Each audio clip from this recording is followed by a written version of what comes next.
Plus loin, à Yamoussoukro, les sénateurs ont adopté en commission 3 projets de loi portant sur les mesures fiscales et exonération de droits de douane dans le cadre de la lutte contre la pandémie de Covid-19. Ces projets présentés par le ministre du Budget du portefeuille de l'État, Moussa Sanogo, ont été adoptés par les sénateurs membres de la Commission des affaires économiques et financières. Kader Sogodogo pour le reportage. De tous les membres du gouvernement, il est certainement le plus fréquent au Sénat.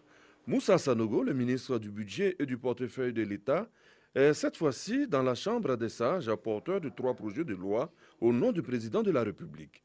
Légalisation du régime fiscal et douanier, de la Convention de concession pour la conception, le financement, la construction, la détention en pleine propriété, l'exploitation et le transfert d'une centrale thermique à biomasse à Ayebo, à Boisseau.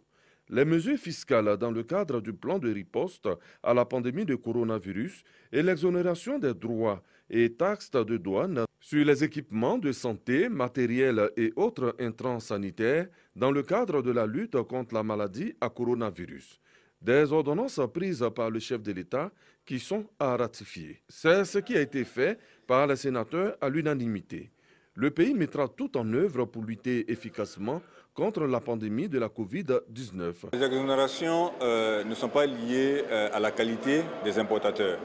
Elles portent sur les biens qui sont concernés. Ce sont principalement des biens qui rentrent dans le cadre de la lutte contre la Covid ou qui sont liés à des questions de santé. Alors nous avions limité dans le temps les mesures prises en la matière. Aujourd'hui, nous apprécions au cas par cas, suivant la situation, pour faire entrer ces différents produits-là lorsque c'est nécessaire de le faire. Du 8 avril 2020 à ce jour, avec l'exonération des droits et taxes dans le cadre de la pandémie, la calculatrice indique 4,5 milliards de francs CFA de pertes sèches dans les caisses de l'État. Aucun sacrifice ne sera de trop pour préserver la santé des populations, a rassuré Moussa Sanogo.